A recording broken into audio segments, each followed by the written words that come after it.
As World War II raged across Europe, a strange terror gripped American troops in the Italian mountains. Soldiers fell sick without reason, their minds breaking before their bodies. Was it a new German weapon, or something far more terrifying spreading through their own ranks? September 1944, the Italian Apennine Mountains. The war had entered its cruelest silence, a silence not of peace, but of exhaustion. Here, along jagged ridges carved by centuries of wind and rain, the German army had built its final fortress, the Gothic Line. 200 miles of bunkers, tunnels, and hidden gun nests stretched from the Tyrrhenian Sea to the Adriatic. Behind those mountains lay the gateway to northern Italy and the road to Germany itself. For the Allied soldiers of the American Fifth Army, the mission was clear: break through, and the war in Italy could finally end. But as autumn swept in, something began to stir within their own ranks, something no rifle or artillery could confront. At first it was dismissed as fatigue, a few soldiers collapsing from fever, a handful reporting strange, burning sensations across their skin. Others complained of blinding headaches, phantom pains in limbs untouched by combat. Within days, entire tents filled with men who could no longer stand. They shivered beneath blankets, though the nights were warm. They spoke of shadows crawling beneath their skin. The medics searched for answers.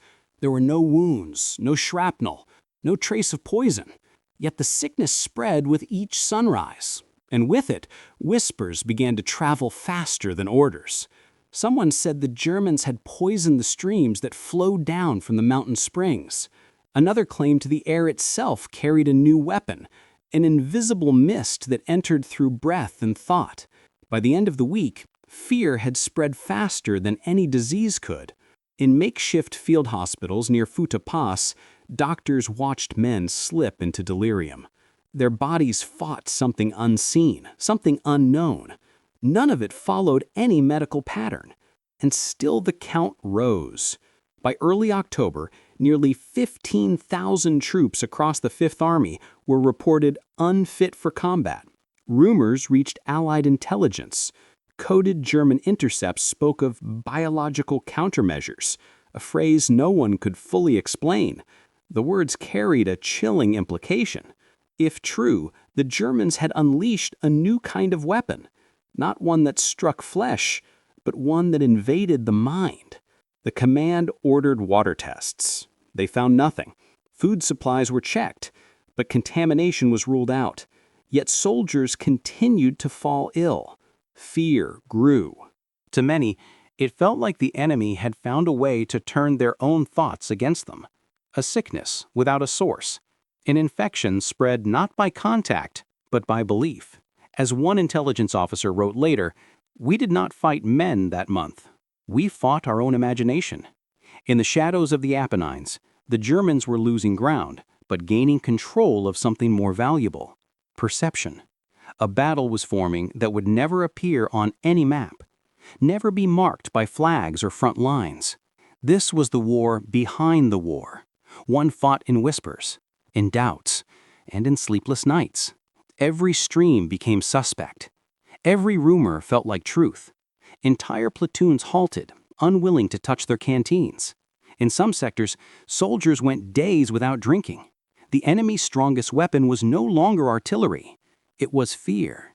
No one yet knew its name.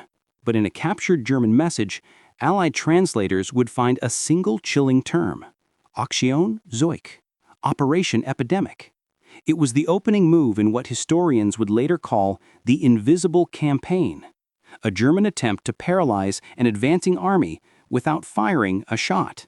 And at its center stood a mystery that would test science, faith, and courage. Could an army fall not to a weapon, but to the idea of one? This is the story of an unseen enemy, a story of fear turned into warfare. And for the men of the Fifth Army, it had only just begun. The Gothic Line, Germany's last stand in Italy.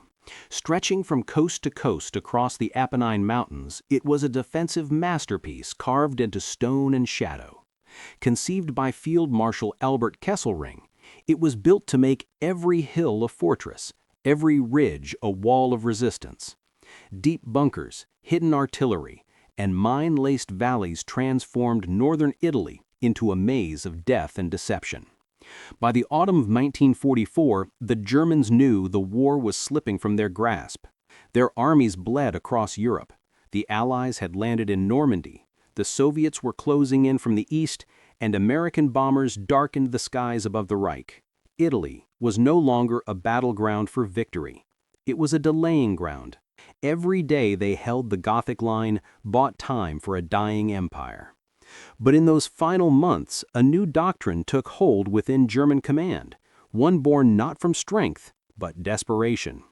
When steel and fire could no longer hold back an advancing army, they turned to something more insidious: the mind. Psychological warfare had always shadowed the battlefield. Rumors, forged broadcasts, false orders. But now, the Germans sought to weaponize fear itself. In northern Italy, their scientists, intelligence officers, and propagandists gathered remnants of abandoned research from across occupied Europe.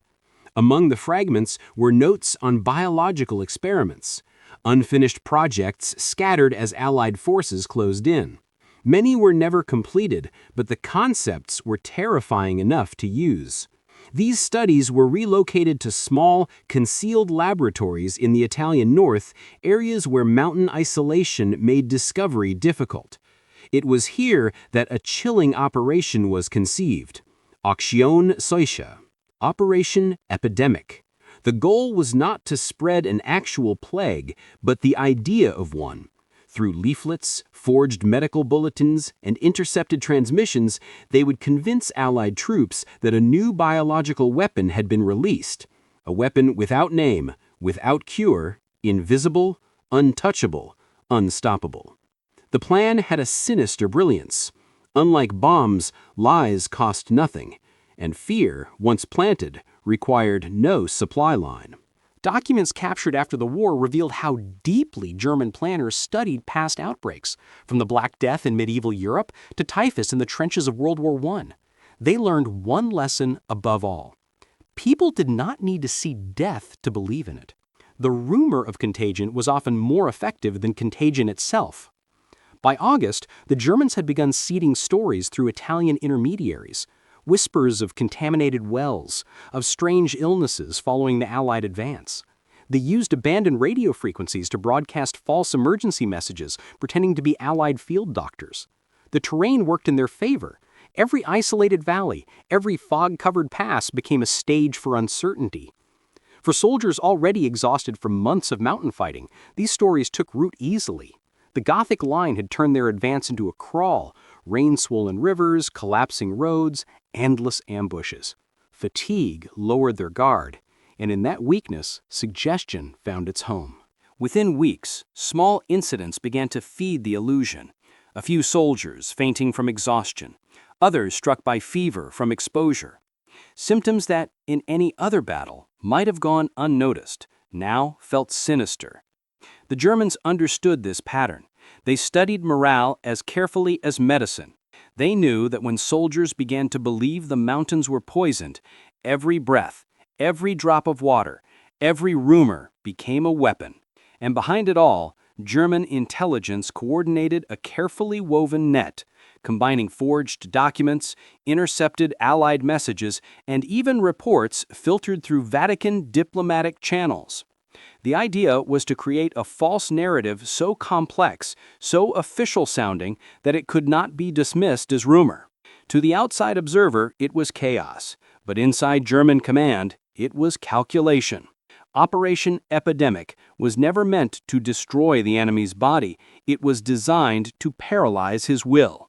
By early September, German propagandists circulated false field orders, claiming outbreaks in captured villages. Others warned Allied troops that Italian civilians carried latent infection. The goal was clear: turn every act of liberation into suspicion, every handshake into potential threat. What began as a rumor in one valley soon echoed across entire divisions. Fear rippled faster than communication. Commanders hesitated to move forward until their paths were sanitized. Engineers refused to touch water pumps. Medics questioned every case. In Berlin, the campaign was hailed as a psychological triumph. With no reinforcements left to send and dwindling ammunition, Kesselring's forces found power in illusion. His army might not defeat the Allies, but perhaps it could make them fear victory. And the mountains of northern Italy, isolated, haunted, soaked in rain and superstition, became the perfect testing ground for this unseen warfare. By the time American doctors began searching for the cause, the Germans had already achieved their first objective. The Fifth Army was slowing, not because of bullets or barricades, but because of doubt. In the hidden war for Italy's future, fear had become the front line. Captain Neil Garrett arrived at the forward medical post near Futa Pass just before dawn. The air carried the sharp bite of rain, and the mud clung to boots like it refused to let go. Garrett was not a combat man. Before the war, he'd worked in Philadelphia's Department of Health, tracing outbreaks in crowded city districts.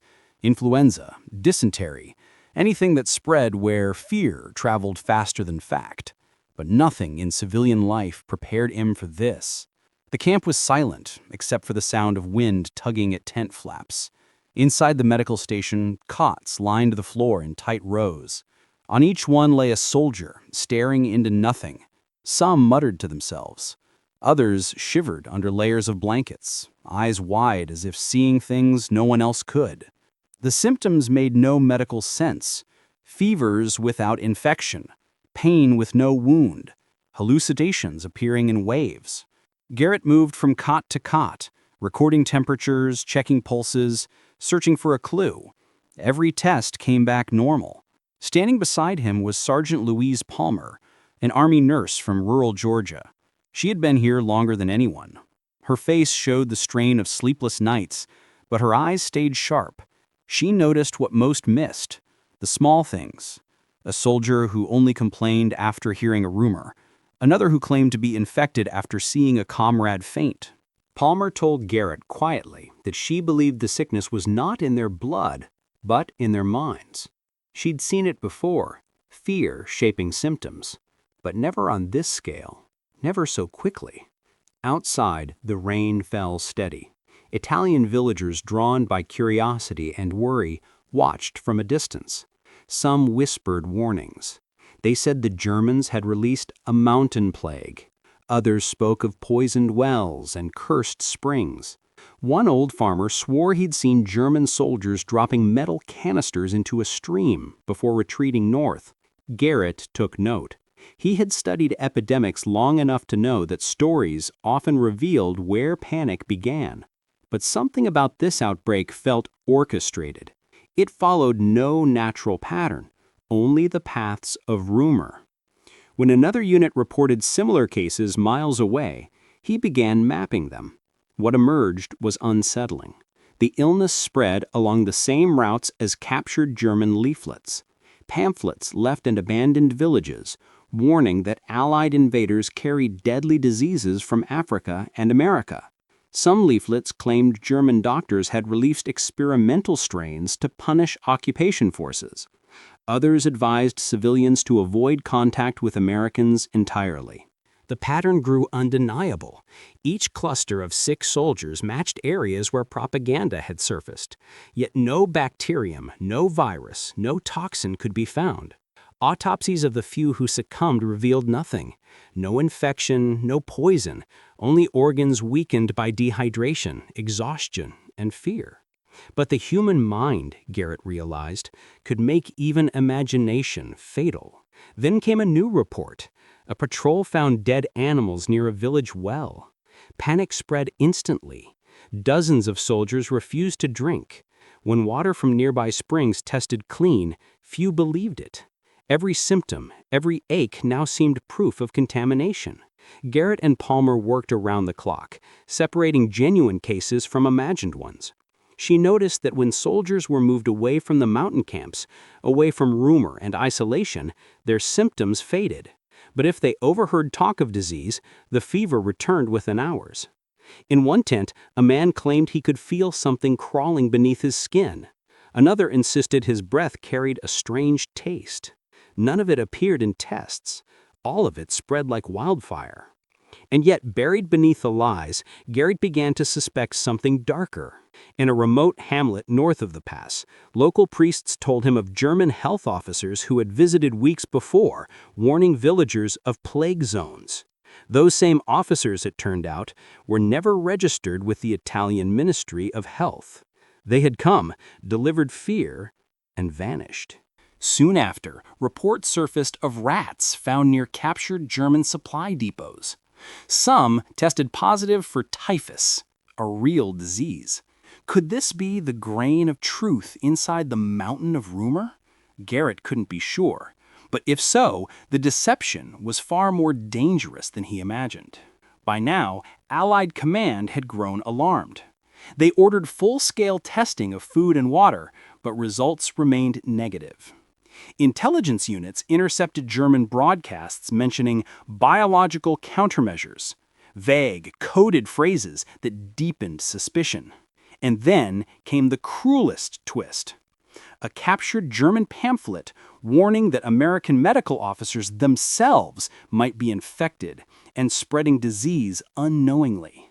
That lie, more than any other, broke morale. Patients began refusing treatment. Civilians fled field hospitals. Nurses faced suspicion from their own men. Garrett stood amid rows of cots, listening to the whispers swirl like smoke. He felt the war shifting beneath his feet. This was not about germs or toxins anymore. It was about control. In one chilling report sent to Fifth Army headquarters, Garrett wrote, "The pattern is clear. The sickness moves not through air or water, but through belief. Every man who hears the rumor becomes its next carrier." The illness had no name, no origin, and yet it marched alongside every unit pushing north. For the first time, Garrett understood the real weapon at work: suggestion. The Germans had found a way to infect without touching, to strike without firing. By October's first week, more than 15,000 men were listed as unfit for duty, not because of wounds, but because of an invisible idea. And still, the rumors multiplied. Somewhere beyond the ridges, the architects of this phantom plague were watching, waiting to see how long an army could stand before fear consumed it. Far north of the battle lines, deep within the folds of the Lombardy Mountains, stood an old monastery that had outlived centuries of conquest. By 1944, its bells no longer called for prayer. They marked the rhythm of war. Behind its stone walls, under the emblem of the German eagle, scientists and officers worked on something darker than faith. Captured documents after the war would later identify it as one of several facilities tied to the Nazi intelligence branch overseeing Aktion Seuche, Operation Epidemic. It was not a laboratory in the traditional sense. There were no production lines of toxins, no rows of test tubes glowing in the dark. Instead, it served as a planning room for a far more elusive weapon: terror itself. Under the supervision of German medical officers once attached to research centers in Poland and Austria, the team in Italy studied not how diseases spread, but how belief in them did. Reports sent to Berlin described experiments in psychological contagion, how panic could move through a population faster than any germ. They collected data from prisoners, refugees, even their own troops, measuring the physical reactions of fear, elevated temperature, trembling, phantom pain. To the men behind Operation Epidemic, these were not symptoms to cure. They were tools to refine. By mid-1944, the Reich was collapsing under real epidemics. Typhus outbreaks in camps and frontline units, cholera in retreating formations. But for German planners, even this chaos could serve a purpose. They began crafting a hybrid strategy, mixing fragments of real disease with a flood of false reports. They called it biological illusion, a blend of half-truths and fear, designed to blur the line between fact and fiction. A rumor seeded with just enough evidence to make disbelief impossible. Using agents embedded within Italy's fractured bureaucracy, they created a network of fake health officials.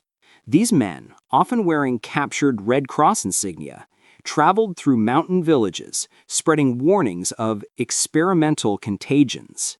Each message followed the same pattern: blame Allied advances, create suspicion between soldiers and civilians, and advise isolation. Soon, even Vatican diplomatic channels became instruments of confusion. German operatives leaked fabricated reports to neutral embassies, suggesting the Allies were concealing mass outbreaks within their ranks. These reports, once transmitted by radio, gained an air of authenticity that mere propaganda could never achieve. But the true brilliance of Operation Epidemic lay in its combination of truth and deceit.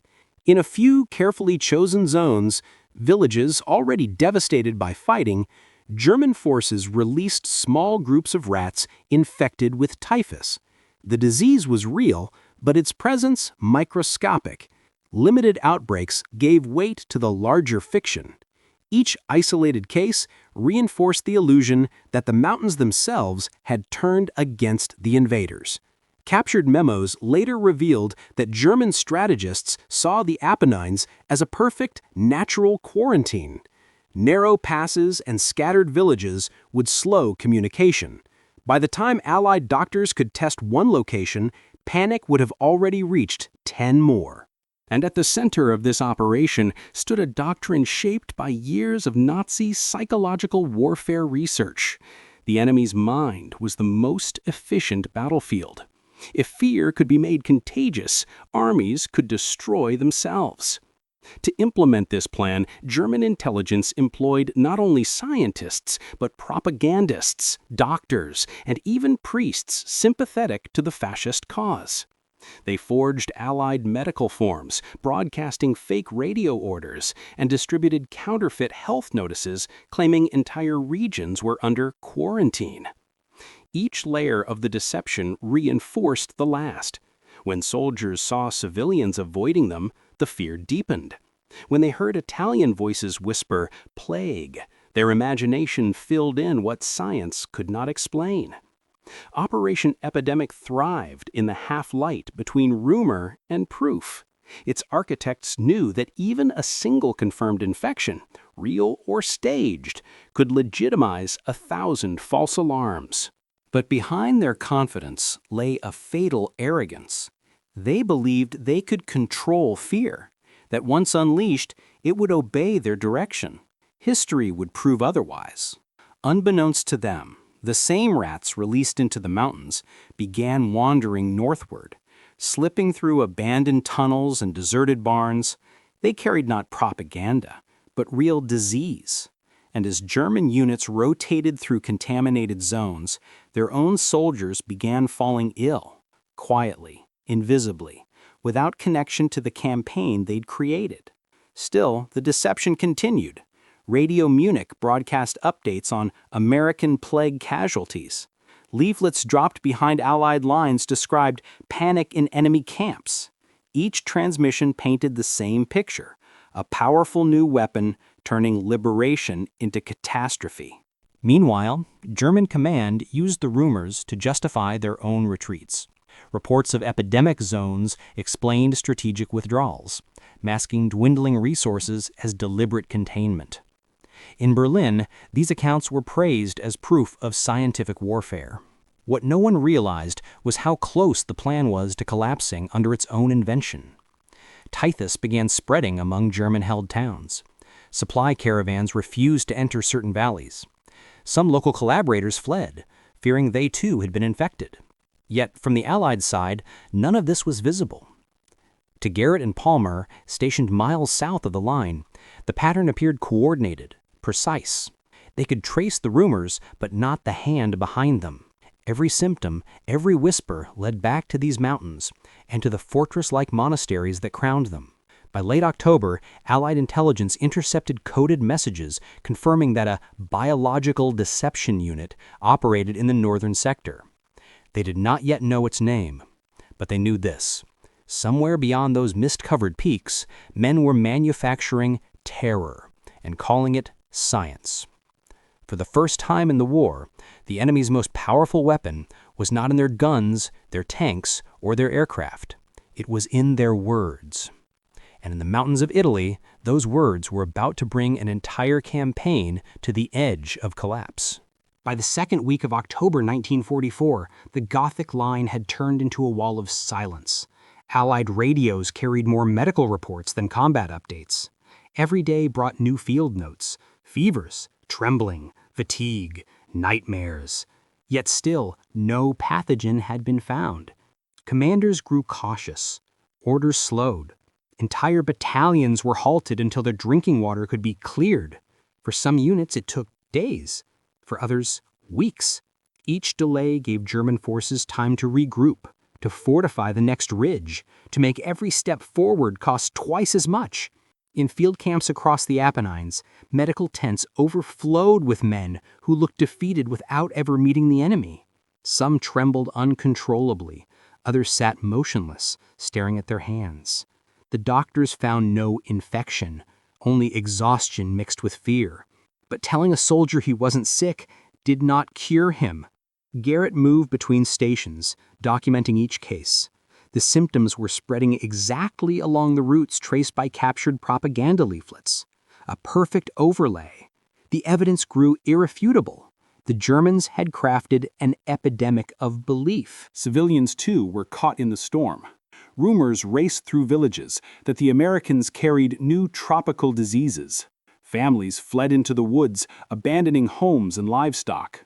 Some refused Allied rations, terrified the food was infected.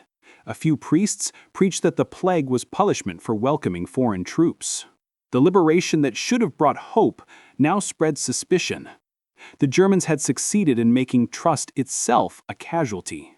By mid-October, British 8th Army units reported identical cases: tremors, dizziness, phantom symptoms, despite being miles from the American front. Fear did not respect nationality. It passed through rumor alone. Supply convoys were redirected to deliver massive amounts of disinfectant, medical equipment, and bottled water. Every delivery came with instructions not to use local wells. Soldiers began discarding their canteens, refusing to drink from mountain streams. Some went days without water. A few collapsed from dehydration, their minds convinced thirst was safer than infection. The casualty count began rising, not from combat, but from refusal. In Garrett's notes, one line repeated like a warning: "They are dying from fear of dying." In some regiments, discipline fractured. Patrols disobeyed orders to move through infected zones. Communications broke down as messengers refused to cross certain valleys. A single rumor could paralyze an entire sector. For the Germans, it was the perfect weapon. They needed only to wait. Every hour the Allies hesitated gave Kesselring's defenders time to regroup, dig deeper, and prepare new ambushes. At 5th Army headquarters, alarm spread. Reports showed a 40% drop in combat effectiveness across multiple divisions. The line was holding, not because of German firepower, but because of invisible resistance inside the soldiers' minds. Garrett sent urgent recommendations to the medical command. Isolate panic, not people. Reunite units. Stop spreading rumors of contagion. But orders from above insisted on caution. They needed proof that the disease was fake. Without it, no commander wanted to risk sending men through contaminated territory. And still, more symptoms appeared. Soldiers woke screaming from nightmares of insects crawling across their skin. Others claimed to feel their lungs tightening after entering fog. Garrett's scientific training told him it was suggestion. But even he began feeling a weight in his chest whenever the mist rolled down from the mountains. The power of belief had breached even reason. One night, Palmer found a young private trembling near a campfire, refusing to eat. He believed his rations had been touched by someone infected. She sat beside him, speaking softly, though her words hardly mattered. The moment she offered him bread and took a bite, his shaking stopped. In that instant, Garrett realized what the Germans had created. Not a plague of germs, but a plague of trust. Every life now depended on who and what could still be believed. As days passed, command faced impossible choices. Should they advance through regions marked as epidemic zones? Could they risk entire divisions without knowing the truth? Even intelligence officers could not decide. The captured German messages seemed to confirm both reality and illusion. In Washington, OSS analysts issued a warning. If the deception continued, it might spread beyond Italy. Other Allied theaters could face similar crises. The Gothic Line, once a physical barrier, had become a psychological one stretching across Europe. Meanwhile, German radio celebrated the collapse of Allied health defenses. Broadcasts claimed American hospitals were overflowing with plague victims. They weren't, but in many cases, they were full of soldiers who believed they were. Each day brought new despairing reports. Men dehydrated, civilians panicked, commanders stalled. German counterattacks struck where hesitation was greatest. Small, surgical strikes that reclaimed ground lost weeks earlier. By late October, Garrett's medical logs painted a grim truth. The Fifth Army was losing more soldiers to suggestion than to combat. Fear had become a measurable force, one that drained strength, shattered morale, and froze momentum. For an army that had crossed oceans to fight tyranny, this was a new kind of imprisonment, a prison of the mind. And as the mountain winter approached, the campaign teetered on collapse. No one could yet see the faces behind the deception. No one knew how deep it ran. But for Garrett and Palmer, the next step was clear. To stop this invisible enemy, they would have to hunt it, trace it back through every forged message, every false symptom, every whisper in the wind. Because if they failed, the Gothic Line would not be remembered as a battle of courage, but as the place where an army was conquered by its own imagination. Captain Neil Garrett could no longer ignore the numbers. Every day, the charts grew worse. More than 15,000 men had been declared unfit for duty, and still no one could explain why. Supplies were dwindling, morale was collapsing, and the mountains were closing in. The Fifth Army stood on the brink of paralysis, and winter was only weeks away. But Garrett refused to believe this was a natural epidemic. Every path he followed pointed not toward infection, but intention. Somewhere behind the fog of fear, an enemy hand was guiding the illusion. To find it, he needed to think like the architects of the deception, not as a doctor, but as an investigator. Sergeant Louise Palmer worked beside him tirelessly. Her tent had become both infirmary and command post. She charted symptoms, compared timelines, and noticed patterns that others missed. One evening, as they spread out maps over a makeshift desk, she traced the outbreaks with a pencil. The lines did not follow rivers, roads, or troop movements. They followed words. German broadcasts, intercepted leaflets, captured propaganda. Each flare of sickness appeared exactly after a new rumor had surfaced. For the first time, Garrett saw the infection not as a mystery of medicine, but of messaging. It was a campaign, structured, deliberate, and perfectly timed. Then came their first breakthrough. A patrol searching through the ruins of a bombed monastery near Imola found printing plates, stacks of forged medical bulletins, and bundles of half-burned leaflets written in near-perfect English. The papers warned of experimental contagions released during German retreats and carried fake signatures of American doctors. Among the debris lay fragments of documents stamped with the Reich's intelligence seal. Garrett examined the plates under lamplight. The fonts, the phrasing, all matched reports circulating among Allied camps. This was not coincidence. The monastery had been one of the nerve centers of the campaign. Still, there were questions. The soldiers were collapsing with real physical symptoms: fevers, tremors, hallucinations. Could suggestion alone explain them? Or had the Germans blended fact and fiction, just enough truth to make disbelief impossible?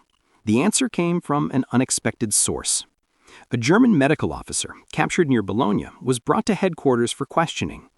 Exhausted and frightened, he spoke reluctantly. At first, he insisted the rumors were Allied fabrications, but as the interrogation wore on, he confessed the outline of something darker. The Germans had never developed a true biological weapon, he said. They didn't need to. The entire operation relied on suggestion, on fear.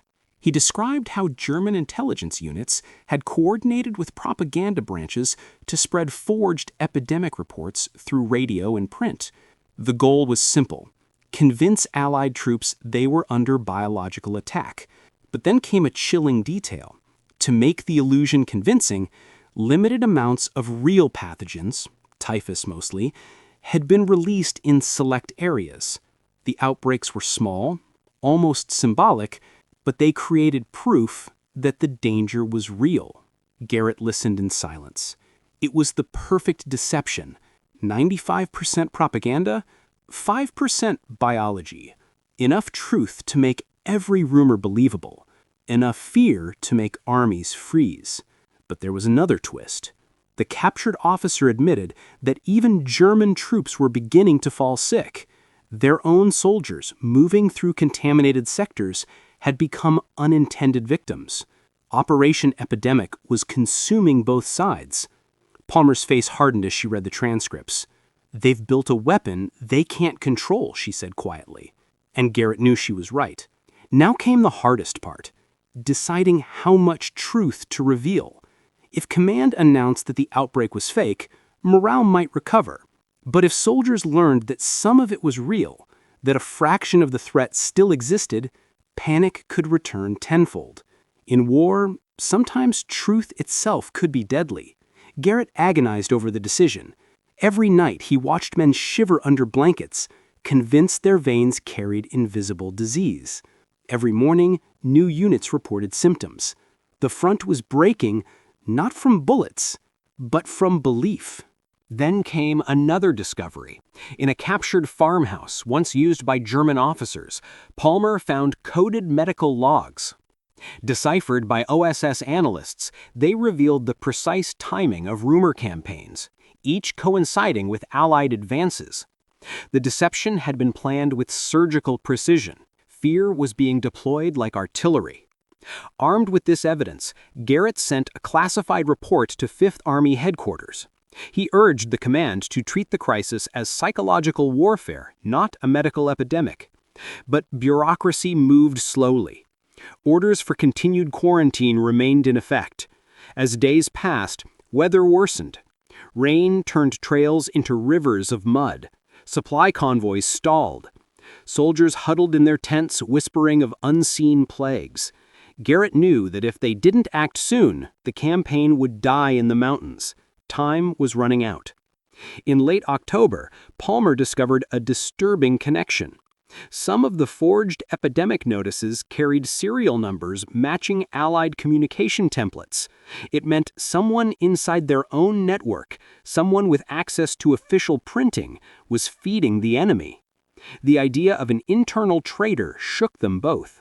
The deception was not just coming from the outside, it had infiltrated the Allied command itself.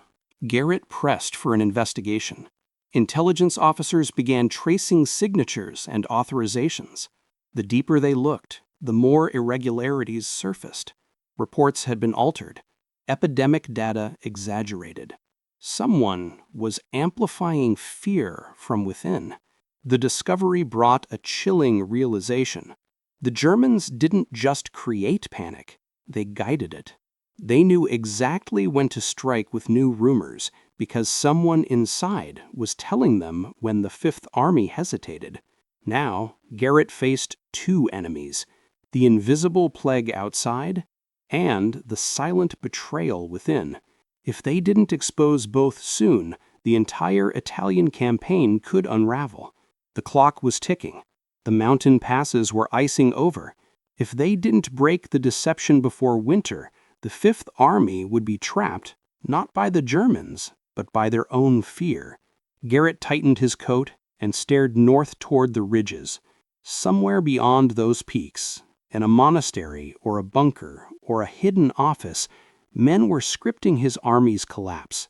He swore he would find them before the snow fell, because if the truth came too late, the Gothic Line would hold not through might, but through madness.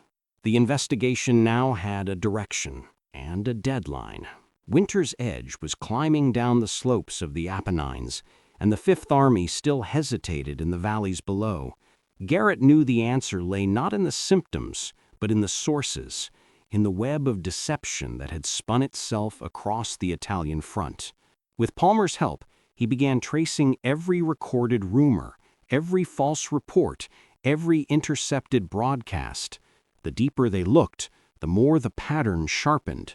The outbreak always began the same way: a forged medical circular, a whisper from a local collaborator, or a distorted radio bulletin warning of new contagions.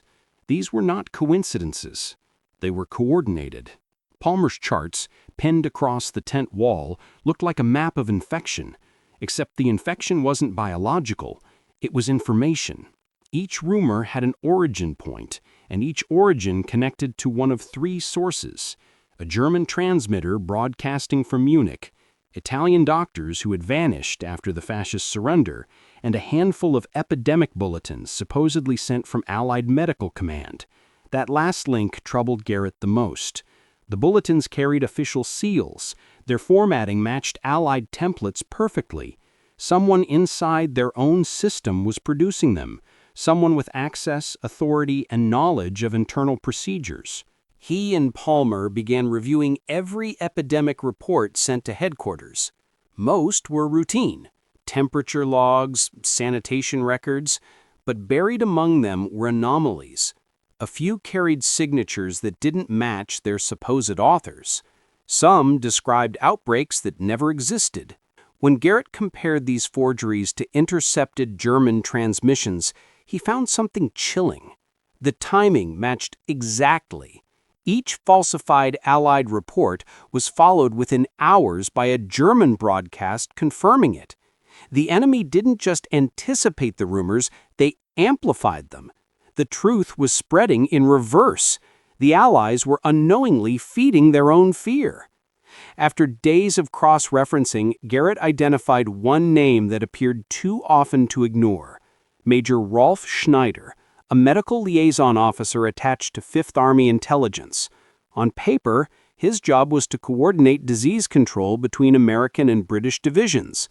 In practice, he oversaw the very reports now under suspicion. Schneider was well-liked, competent, and calm, the kind of officer few questioned. But Garrett noticed small inconsistencies. He had arrived in Italy shortly after the fall of Rome, supposedly transferred from North Africa, yet his personnel file lacked travel records. His language proficiency reports were also unusually vague. Garrett requested an inquiry. At first, command resisted. Schneider had powerful backers, but as the forged bulletins piled up, evidence became impossible to dismiss. When questioned, the major remained composed. He claimed clerical errors explained the irregularities. Then, under pressure, his composure cracked. Intelligence officers discovered encrypted notes hidden in medical logs, coordinates of Allied units, intercepted rumor patterns, and references to Phase 2. Under interrogation, Schneider confessed he was a German agent, planted in the Allied network months earlier under a forged identity. His orders were simple: monitor morale, amplify panic, and relay data to their propagandists across the front. Through him, the Germans had turned Allied bureaucracy into a weapon.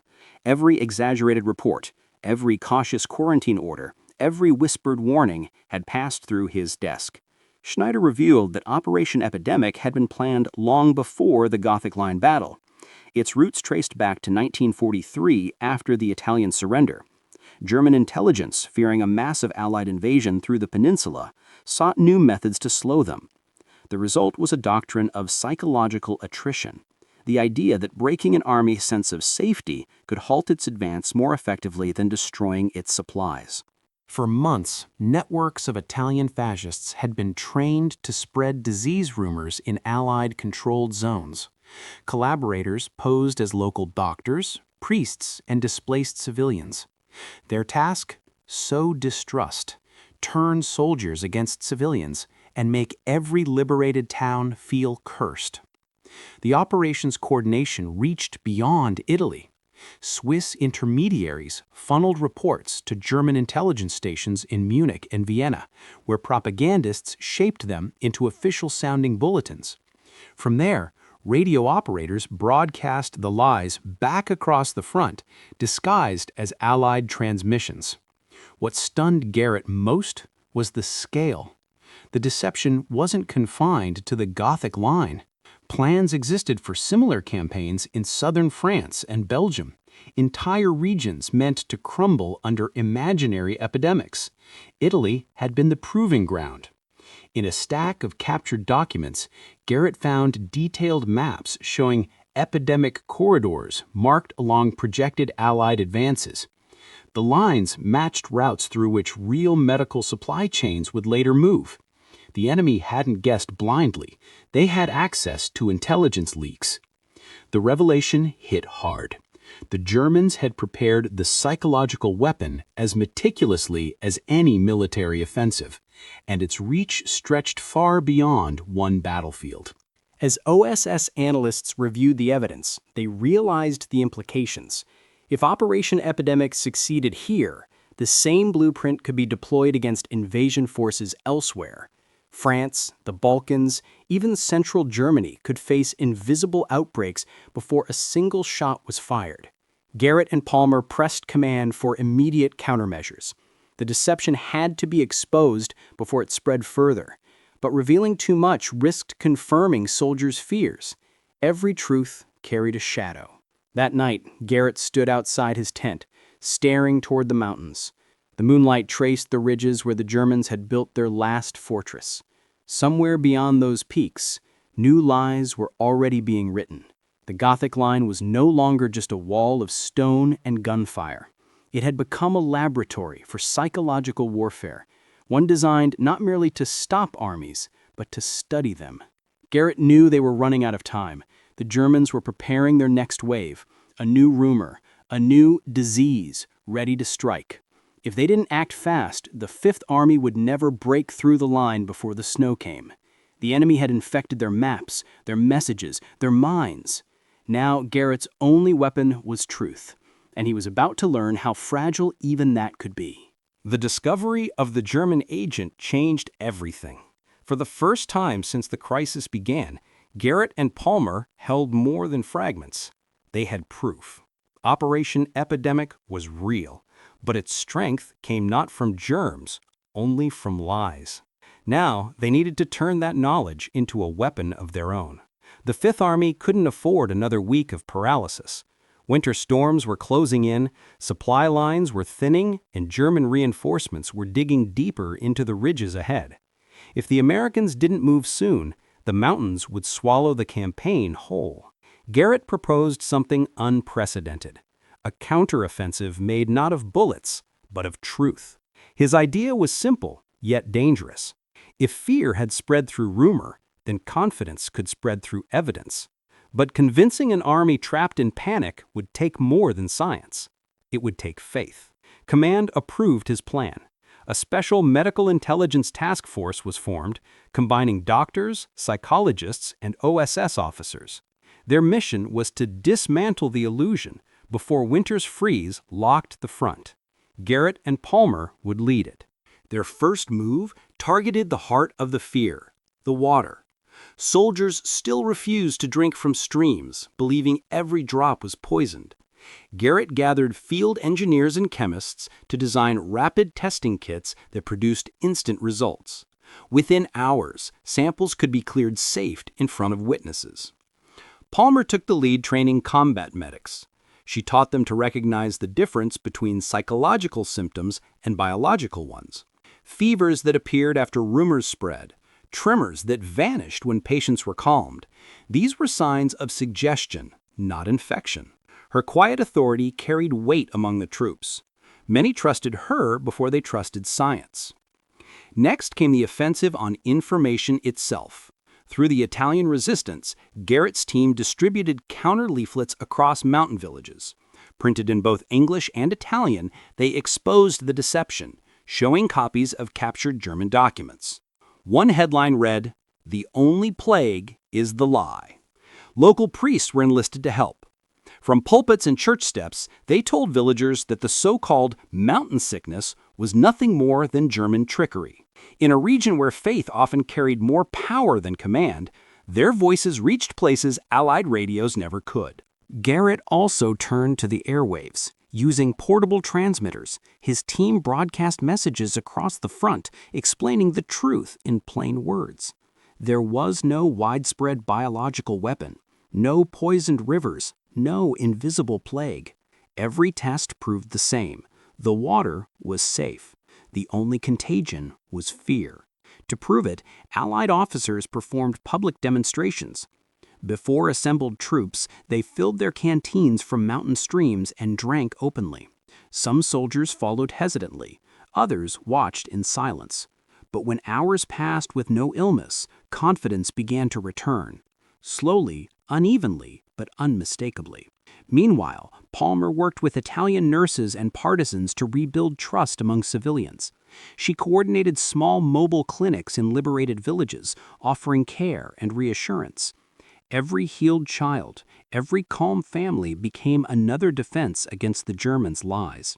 Still, the propaganda war raged on. German radio adapted quickly. When one rumor died, another rose to replace it. Now they warned of weaponized influenza, claiming it spread through breath and fog. In the thin mountain air, such fears were easy to believe. Garrett countered again, broadcasting interviews with Allied doctors who explained the impossibility of such a weapon. Facts alone weren't always enough, but repetition began to break the spell. Leaflets continued to fall from the sky, but now soldiers collected them not in panic, but as evidence. Many burned them in campfires, turning the enemy's words to smoke. In one bold move, Garrett coordinated with psychological operations officers to drop new leaflets over German positions. They carried translations of captured documents exposing Operation Epidemic as a fabrication. For the first time, German soldiers read in their own language that their command had used them as pawns in a game of fear. Deserters soon reported confusion in enemy ranks. Some claimed their officers had lied about the plague to mask shortages and retreat. The deception that once crippled the Allies was beginning to unravel its creators. But for every success, Garrett knew they were still walking a narrow line. Truth could heal, but it could also wound, revealing the full extent of the German plan. That a small fraction of real pathogens had been used risked reigniting panic. He chose to hold that detail back. The Fifth Army needed belief in safety more than the complete truth. As word of the counteroffensive spread, morale began to rise. Soldiers who had refused to march now volunteered for frontline duty. Units once paralyzed by rumor started pushing north again. By late October, Garrett's campaign had turned momentum. For the first time in weeks, the Fifth Army advanced. They crossed streams once thought cursed, occupied villages once deemed unlivable, and found nothing but clear water and empty wells. Palmer recorded each small victory, every soldier who returned to duty, every patient who recovered once reassured. She understood the fragile psychology of hope. Once it returned, it spread faster than any plague. But the Germans were not finished. In intercepted broadcasts, their propagandists began hinting at a new contagion, something colder, invisible, and unstoppable. It was a desperate attempt to revive the panic. Yet this time, the Allied ranks didn't waver. The soldiers had seen proof. They had tasted the water. They had survived. The tide had turned, not through force of arms, but through clarity of mind. As one intelligence officer wrote in his final report, In these mountains, truth became our artillery. The war for the mind was far from over. But for the first time, the Americans were no longer the hunted.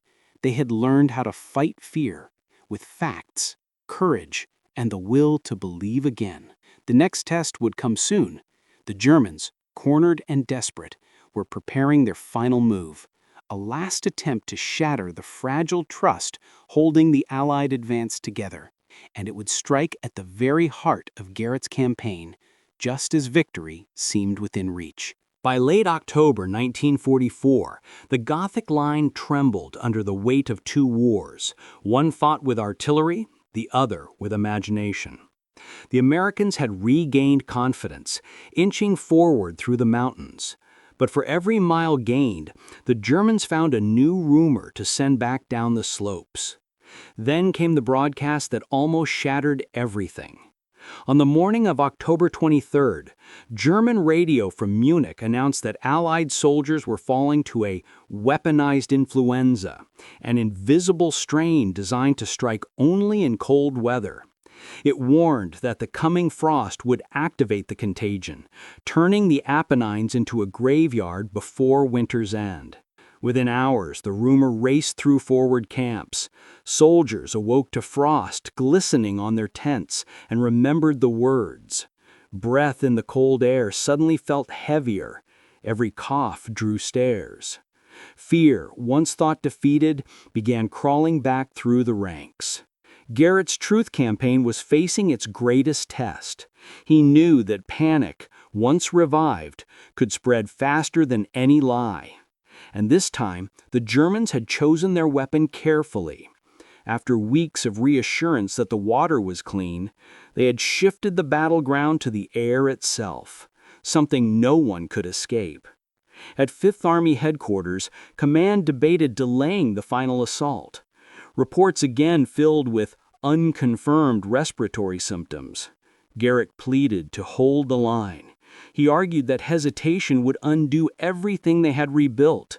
The men didn't need more isolation, they needed proof that the threat was empty. That proof came from an unexpected source. A reconnaissance patrol near Fire and Zula stumbled upon a hastily abandoned German field headquarters. Inside, scattered across tables, were crates of papers and coded transmissions. Among them lay a report written in fractured English, a field update intended for German command. It contained a single line that froze Garrett when he read it. Medical supply exhausted, typhus spreading among own units, influenza story succeeding, maintain deception. The truth hit like thunder. The Germans weren't launching a biological attack. They were hiding their own outbreak. Their troops, weakened by disease and dwindling medicine, were collapsing in the northern sectors. The influenza rumor wasn't a weapon, it was a shield. Garrett rushed the document to headquarters. The evidence was irrefutable. The Germans were suffering from the very contagion they had once tried to exploit. Their own deception had turned inward.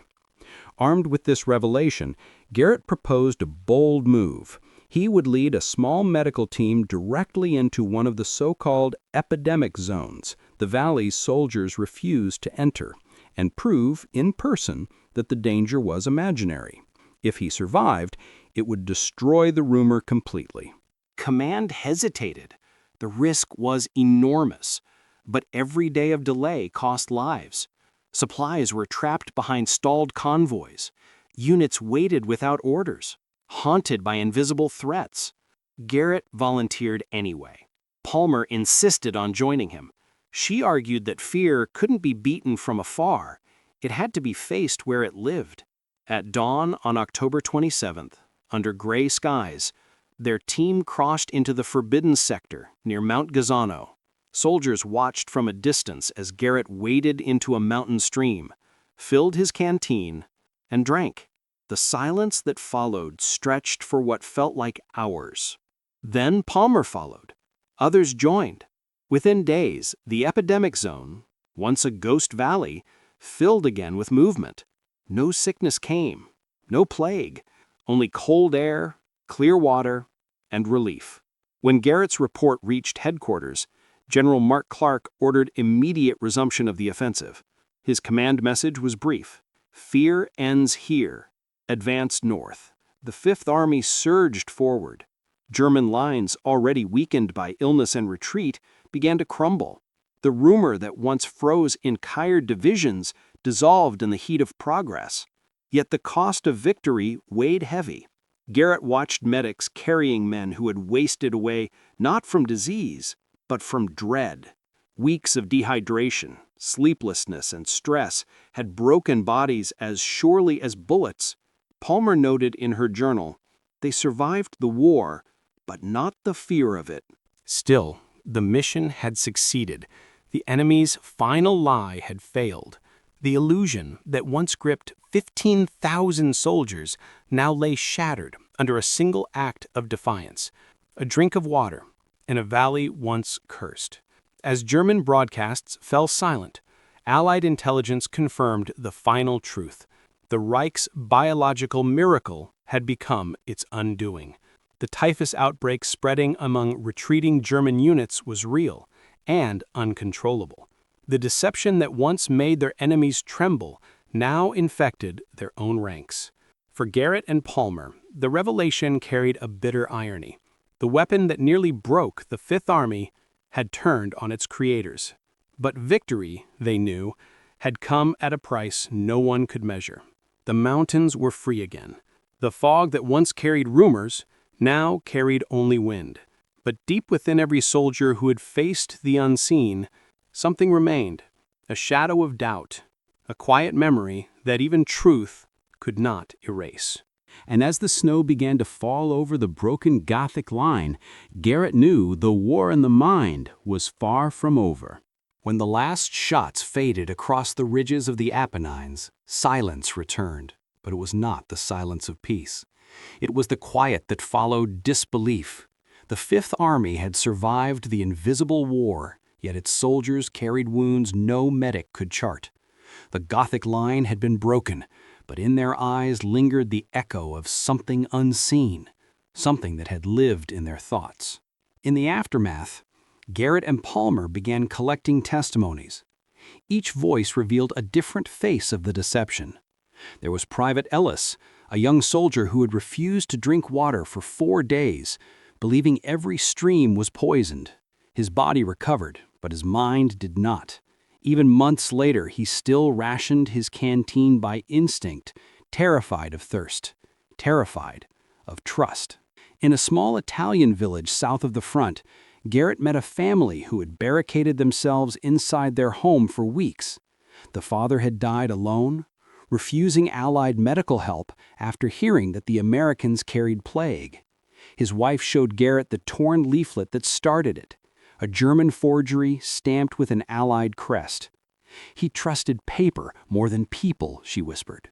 Palmer recorded the stories in quiet detail. One name on her list was personal, her younger brother, serving in another unit along the eastern sector. His letters stopped during the height of the panic. When his company finally regrouped, she learned he had collapsed from exhaustion and fear, convinced he was infected. He survived the campaign, but not unchanged. The war, for him, never truly ended. There were stories from the other side, too. Captured diaries of German soldiers spoke of confusion and guilt. One entry, written in shaky handwriting, read, "They told us the Americans would die from our science. Now our own men are falling. The sickness was not in their water, it was in our orders." Among those records was the name of a German medical officer who had opposed the deception. He had argued that spreading disease, even rumor of it, violated every code of medicine. His refusal to participate sealed his fate. His colleagues recorded that he was removed from command, a phrase that meant execution. Garrett never forgot that entry. Even among the enemy, conscience had fought a lonely battle. In Bologna, a partisan fighter told Palmer how his entire resistance network dissolved after hearing reports of a plague. Villagers refused shelter, couriers vanished, and missions failed without a single shot fired. "We feared what we could not see," he said, "and that is how we lost."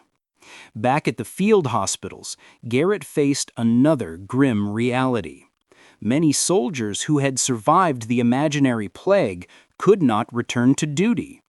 Their bodies were sound, but their faith in safety was gone. A sudden cough, a faint smell, even a rumor of illness could send them spiraling back into panic. He understood now that psychological warfare left scars deeper than bullets. The mind, once infected with terror, healed slowly, if at all. One morning, a chaplain brought Garrett a letter found in the pocket of a soldier who had taken his own life. The man had been part of the medical corps, one of the few who knew how thin the line between truth and rumor had been. In his note, he wrote that he could no longer tell which part of the sickness was real. He feared he had become a carrier of both, disease and doubt. Garrett folded the letter carefully, knowing it told more about the war than any battle map could. In the final weeks of the campaign, word spread of Italian priests once accused of collaboration. They had tried to calm their villages, urging people not to fear Allied troops. Yet, in a world ruled by rumor, even reassurance became suspicion. Some were executed by locals, who believed their peacekeeping words were part of the deception. For every victory counted on a chart, there were hundreds of quiet losses. Lives bent, families broken, faith destroyed. The war in Italy proved that a lie could wound without touching, that fear could hollow out an army faster than hunger or steel. When the campaign ended, Garrett stood at the edge of a liberated valley and thought of the men who had fallen without a single visible injury. Their enemies had never aimed rifles, only stories. And though the Americans had won, he knew their triumph came at a cost measured not in bodies, but in trust. The invisible enemy had been defeated, but the memory of its touch would never leave those mountains.